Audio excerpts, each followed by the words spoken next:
के ऑपरेशन छापामारी चक्रव्यूह में सफलता मिली है पुलिस प्रशासन को। जी आपको बता दें कि रोहिणी जिले में चला विशेष अभियान और चोरी के 161 दोपहिया वाहन बरामद किए गए हैं। मोटरसाइकिल और 45 स्कूटी इसमें शामिल है। आपको जानकारी दे दें कि 116 मोटरसाइकिल और 45 स्कूटी इसमें शामिल है। 7 अवैध हथियार भी बरामद किए गए हैं। ब्राजिल मेड पिस्टल और 15 कारतूस भी बरामद किए गए। रोहिणी जिले में वाहन चोरों के खिलाफ दिल्ली पुलिस ने यह बड़ा अभियान चलाया है। 18 से 21 अगस्त तक चले ऑपरेशन छापेमारी चक्रव्यूह में पुलिस ने 5000 से ज्यादा वाहनों की जांच और सत्यापन किया। इस दौरान 161 चोरी के दोपहिया वाहन बरामद किए गए हैं, जिसमें 116 मोटरसाइकिल और 45 स्कूटी शामिल है। इतना ही नहीं, अभियान के दौरान अवैध हथियार, जिंदा कारतूस, शराब और हेरोइन भी बरामद की गई है। आपको बता दें कि पुलिस ने कुल 103 आरोपियों को गिरफ्तार या किया है या फिर पकड़ा है। आपको बता दें कि जिसमें 24 हिस्ट्री शीटर और 7 साइबर ठग शामिल है। 277 पुलिसकर्मियों की 16 टीमों ने इस विशेष अभियान को अंजाम दिया। रोहिणी पुलिस का कहना है कि अभियान का मकसद वाहन चोरी पर लगाम लगाने के साथ साथ जिले में अन्य आपराधिक गतिविधियों पर भी प्रभावी कार्रवाई करना था।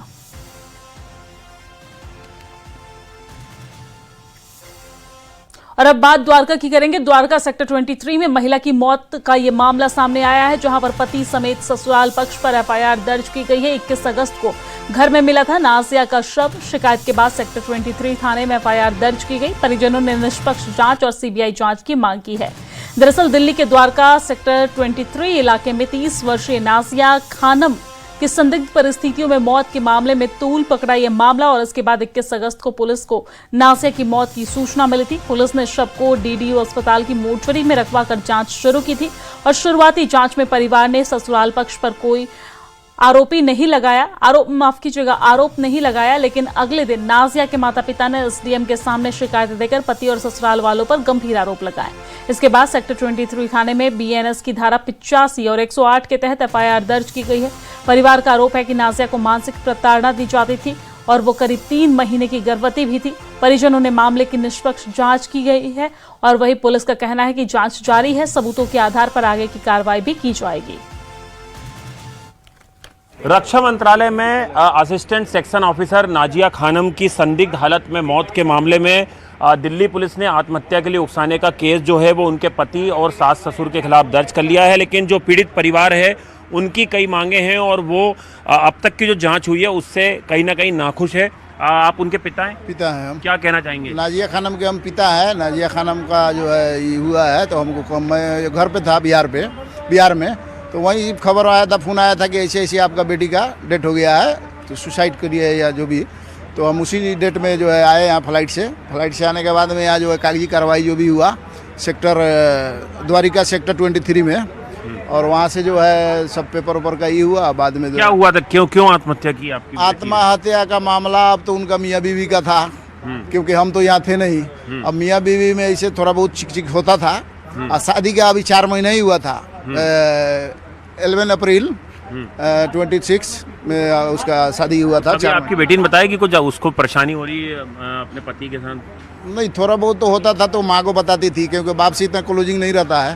तो हम लोग से तो थोड़ा बहुत बात हुआ, बाद में माँ से अपना बात करती थी। तो ऐसा चल रहा था थोड़ा। और जो है एक बार ऐसा हो गया, 4 महीना भी नहीं हुआ, 4 महीना हुआ शादी का। एक बार ऐसा उसके पेट में जो है बच्चा भी था 2.5 महीने 3 महीने का, तो ऐसा हुआ है। अब इसको हम चाह रहे हैं कि सीबीआई जांच हो, सही है इसका ही हो। और आप क्या करती थी? आपके सिस्टर रक्षा मंत्रालय में बता रही हैं जॉब करती थी, और उनके पति क्या करते हैं? उनके पति जो है वो प्राइवेट सेक्टर में जॉब करता था, और मेरी बहन जो है रक्षा मंत्रालय में सीनियर सेक्शन ऑफिसर थे, असिस्टेंट सेक्शन ऑफिसर थी। संदिग्ध परिस्थितियों में उसकी मृत्यु हुई है। अभी तो ये जांच का विषय है ना कि भाई उसने सुसाइड किया। सुसाइड तो पुलिस कह रही है, हम कह रहे हैं वो सुनियोजित मर्डर है। हमारी बच्ची के साथ एक्सटॉर्शन हुआ है, उसको हरास किया गया है, उसको मानसिक रूप से प्रताड़ित किया गया। मेरी बहन है ना 3 महीने की गर्भवती थी। और ये शादी लव मैरिज थी अरेंज मैरिज थी। बड़ी धूमधाम से हम लोगों ने उसकी शादी करी थी, और बहुत सपने थे उसके। बिहार जैसे छोटे से राज्य से, छोटे से गांव से निकली हुई, संघर्ष करके निकली हुई बच्ची थी। बहुत ब्रेव बच्ची थी, बहुत बहादुर बच्ची थी। वो सुसाइड नहीं कर सकती। मेरी बहन 3 महीने के गर्भ से थी, कोई आदमी है ना अपने बच्चे को नहीं मार सकता, कोई माँ अपने बच्चे को नहीं कितने मारती। वक्त से काम करी थी रक्षा मंत्रालय में वो? रक्षा मंत्रालय में उसको 4 साल हो गए थे। अच्छा। उससे पहले इनकम टैक्स ऑफिसर थे। अच्छा, वो काफी पढ़ी लिखी थी। काफी सीजीएल का एग्जाम निकालना मामूली है क्या इस देश में? यूपीएससी, एसएससी, सीजीएल यही तो प्रमुख एग्जाम है। निकालने का सपना रहता है, करोड़ों बच्चे एग्जाम में बैठते हैं तो जाके आखिरी निकलते बार कब बात हुई थी आपकी बहन से आपकी? हैं। देखिए बहन ने हमें इनवाइट किया था कि भैया आप लोग पूरी फैमिली आ जाओ, हम लोग सर्दी होने से पहले हम लोग गेट टुगेदर कर लेते हैं। वो फ्लैट लेने का भी उसका मन था, फ्लैट लेने की प्लानिंग कर रही थी, काफ़ी कुछ सपने सजो रखे थे। अचानक से ऐसे हो गया। जो बच्ची एक दिन दो दिन पहले बोल रही भैया आप आ जाओ, हम लोग सेलिब्रेट करेंगे, फ्लैट खरीदेंगे। मैंने फ्लैट के लिए परचेसिंग किस हालत में मिली है बॉडी फ्लैट के अंदर? हमें देखने नहीं दिया गया, फ्लैट का निरीक्षण नहीं हुआ। फ्लैट वैसे क्या बता रहे हैं जो जिन्होंने कॉल किसने की थी आपको ये घटना? कॉल मेरे मामा जी के पास वो बच्ची के ससुर ने करी, बस एक लाइन बोल के मोबाइल बंद कर लिया। उससे कोई संपर्क ही नहीं है, लड़के से कोई संपर्क नहीं है, लड़का गायब है।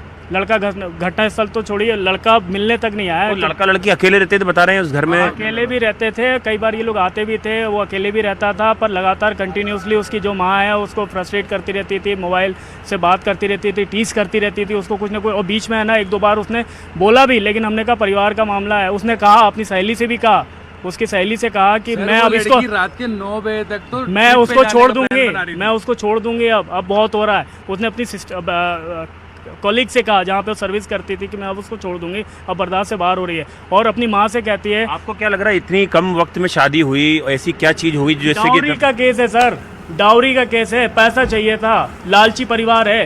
कोई भी व्यक्ति शादी के समय ये नहीं बोल सकता अपने ससुराल पक्ष वालों से कि मुझे 60,000 के रिस्ट वॉच और 17,000 का जूता चाहिए। कोई ये अच्छे व्यक्ति और ये सभ्य व्यक्तियों की पहचान नहीं होती। कैमरामैन प्रदीप प्रधान के साथ आनंद तिवारी, न्यूज़ 18 इंडिया, दिल्ली।